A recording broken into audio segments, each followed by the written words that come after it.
अस्सलाम वालेकुम जी। उम्मीद करता हूँ आप सब लोग खैरियत से होंगे। मेरा नाम है अहमद और आप देख रहे हैं one WiFi network YouTube channel जी। तो काफ़ी देर के बाद वीडियो आ रही है, उसके लिए माजरत। तो आज की वीडियो का टॉपिक है, काफ़ी दोस्तों ने मुझे मेल किया, कुछ लोगों ने कमेंट किया है कि सर हमारे पास टेंडर राउटर है, उसके अंदर इशू ये है कि वो स्लो स्पीड है उसके अंदर।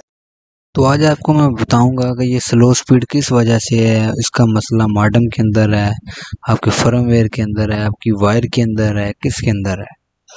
तो आपको मैं कुछ इश्यू बताऊंगा, कोई आपने इसको नंबर के अंदर ज़हन रख लें। मैं आपको एक ही बात में ज़ाहिर करूंगा, आप इसको पॉइंट दे लें 1 2 3।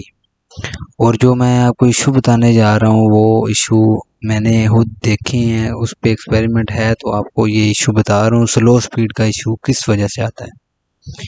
तो सबसे पहले मैं आपको अपने राउटर की आईपी एड्रेस ओपन करके दिखाता हूँ।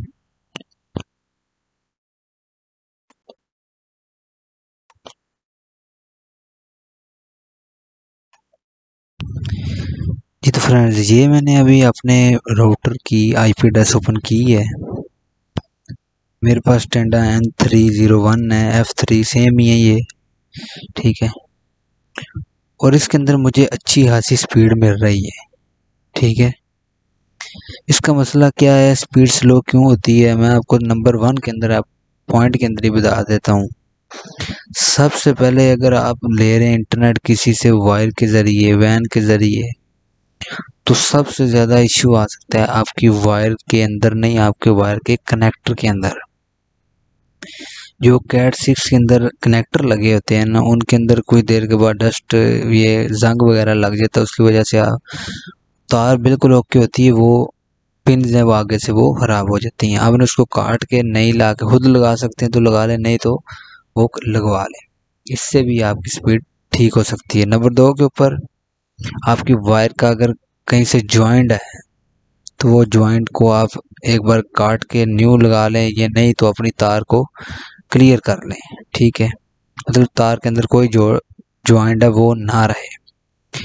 तो नंबर 3 पे मैं आपको जो बताने जा रहा हूँ कि अगर आप स्टैटिक आईपी यूज़ करते हैं, मेरा तो ख्याल आप स्टैटिक ना यूज़ करें, क्योंकि स्टैटिक के ऊपर आपने जो आईपी रखनी है, मॉडल राउटर ने वही आईपी आपको हर टाइम प्रोवाइड करनी है। यहाँ पे जो आपने आईपी एड्रेस लिख देनी है, उससे वो आईपी एड्रेस बदलेगा नहीं, आपकी स्पीड के अंदर काफ़ी इशू आ सकता है, क्योंकि मैंने एक्सपेरिमेंट किया हुआ है। ऐसे मेरी ऑटो डायनेमिक के ऊपर रहेगी ना, तो मेरा जो राउटर है ना, ये आईपी एड्रेस बदलता रहेगा। अभी मैंने पीटीसीएल से कनेक्शन लिया है, अभी ये आ रहा है, देखें 10.3। अभी थोड़ी देर के बाद ये राउटर रीस्टार्ट होगा या डिस्कनेक्ट होगा, ये ऑफ हो गया ऑन होगा, ये 10.45 जो सा इसको पॉइंट मिला, जो सा यूज़र मिला, उस पर ये आ जाएगा। तो इसकी वजह से भी आपकी स्पीड स्लो हो सकती है। ये मेरा ज़ाती एक्सपीरियंस है। ये स्टैटिक आईपी और डायनेमिक के अंदर भी ये स्पीड के अंदर काफ़ी फ़र्क है। ट्रिपल पीओ की बात मैं नहीं कर रहा, मैं डायनेमिक एंड स्टैटिक आईपी की बात कर रहा हूँ। नंबर 4 के ऊपर, अगर आप यूज़ कर रहे हैं वायरलेस रिपीटिंग, मुझे ज़्यादा कंप्लेन सिर्फ़ और सिर्फ वायरलेस रिपीटिंग की आई है, ज़्यादा उस दूसरी भी आई हैं। तो भाईजान, अगर तो आपके पास किसी इंटरनेट के सिग्नल आ रहे हैं 32 या 24, उसके ऊपर अगर आप रिपीटर मोड यूज़ कर रहे हैं, ये कनेक्ट करेगा लेकिन आपको स्पीड नहीं देगा। इसके ऊपर भी मेरा एक्सपीरियंस है, ठीक है। आपको स्पीड नहीं मिलनी। मैंने दोस्तों को कहा था कि आप मुझे अपने मेल पे स्क्रीनशॉट भेजें, तो सेम कंडीशन थी जैसे इसके अंदर 32 सिग्नल है ना, किसी के 38 से, किसी के 24 से, ये पकड़ तो लेता है लेकिन इस पे आपको स्पीड अच्छी नहीं मिलनी। वो कहते हैं यार मेन राउटर की बहुत स्पीड है, हमारी स्पीड नहीं है। तो भाईजान उसका ये इशू है। हाँ, ये मेरा एक्सपीरियंस ये है, जो 48 सिग्नल है 48, ठीक है, 48 या 56, इसके ऊपर स्पीड हमें मिलती है।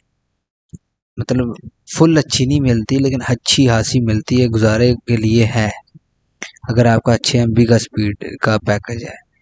अगर आपके पास, अगर मैं रिकमेंडेड करूँ ना, तो आप 60 से 70 आपके सिग्नल होने चाहिए, जिसके आप सिग्नल कैच कर रहे हैं, रिपीटर मोड के ऊपर यूज़ कर रहे हैं, तो आपको बहुत अच्छी स्पीड मिलेगी। लेकिन देख लें, मैं जिसके यूज़ कर रहा हूँ, मुझे उसके सिग्नल मिल रहे हैं 95% सिग्नल मिल रहे हैं, और मुझे ये अच्छी खासी स्पीड मिल रही है इसके अंदर, ठीक है। क्यों? क्योंकि मैं इसको सिग्नल काफ़ी अच्छे प्रोवाइड कर रहा हूँ, उससे मुझे स्पीड सिग्नल के अंदर से मिलेगी, ठीक है। अगर सिग्नल अच्छे नहीं है तो स्पीड भी नहीं मिलेगी। तो दूसरी, कुछ लोग मुझे यार कहते हैं ये एडवांस के ऊपर ये ऑप्शन है, DDNS को इनेबल या DMS होस्ट को इनेबल करने से, ठीक है, या अप NP को डिसेबल करने से स्पीड, भाई इनमें से कोई फ़र्क नहीं पड़ने वाला स्पीड के अंदर। IP एड्रेस चेंज करने से कोई स्पीड में फ़र्क नहीं पड़ने वाला, ठीक है। या फर्मवेयर चेंज करने से भी नहीं पड़ता, लेकिन ये एक लोगों का अपना एक्सपीरियंस है। लेकिन मैंने जाती है, आप ओल्ड से ओल्ड भी फर्मवेयर कर लें, स्पीड के अंदर कोई फ़र्क नहीं आता, इतना खास नहीं आता, मामूली सा आ जाए तो मैं नहीं कहता, लेकिन अच्छा खासा कहते हैं ना स्पीड का फ़र्क, वो नहीं। ये एक लोगों का एक अपना माइंड है कि फर्मवेयर चेंज करें, अपडेट करें। मैंने हालांकि देखे, मैंने इस मॉडल के अंदर आपको कितने फर्मवेयर रिकमेंडेड किए हैं, लेटेस्ट से लेटेस्ट, लेकिन मैंने अपने खुद में क्या कौन सा करके रखा है, सबसे ओल्ड, ठीक है, 28 वाला करके रखा है। और मैं आप लोगों को 56 बता रहा हूँ, क्योंकि मैं इसी को यूज़ कर रहा हूँ, मुझे इसी पे अच्छी स्पीड मिल रही है, मेरा इस पे एक्सपीरियंस अच्छा है। इसलिए फर्मवेयर पे आपने नहीं जाना। तो बाकी मैंने आपको जो पॉइंट थे वो बता दिए, आपने ध्यान में रखे हैं। डायनेमिक IP यूज़ करें, स्टैटिक ना यूज़ करें। इस पे आपको आर्जी तौर पे स्पीड मिलेगी, लेकिन काफ़ी देर नेट, घंटा 2 घंटा 4 घंटे लगातार ऑन रहेगा, स्पीड आपकी थोड़ी सी कम होगी। डायनेमिक IP पे जैसे ही वो ज़्यादा देर इंटरनेट गुजरता है, वो IP चेंज कर लेता है, इससे आपकी स्पीड दोबारा नेट डिस्कनेक्ट होकर कनेक्ट होता है, फिर वो आपको क्या नाम है अच्छा इंटरनेट देता है। स्टैटिक IP पे वो डिस्कनेक्ट नहीं होगा, क्योंकि उसका IP आपने जो दे दिया उसने वही IP लेना है, ठीक है। और दूसरा जो वायरलेस इंटरनेट है, यहाँ पे भी कोई सेटिंग आपने छेड़छाड़ नहीं करनी, ठीक है। तो सेम ऐसे ही रहने देना, ठीक है। और बैंडविड्थ कंट्रोल से अब उस सिग्नल आप कितने कुछ स्पीड कितनी देना चाह रहे हैं वो दे सकते हैं। तो उम्मीद करता हूँ आपको जो मैंने जो पॉइंट बताए हैं आपको समझ आई होगी। अगर फिर भी नहीं समझ आई, मुझे कमेंट करें या जीमेल पे कांटेक्ट करें, जितना हो सका आपकी हेल्प की जाएगी। मिलते हैं नेक्स्ट वीडियो में, तब तक के लिए अल्लाह हाफिज़।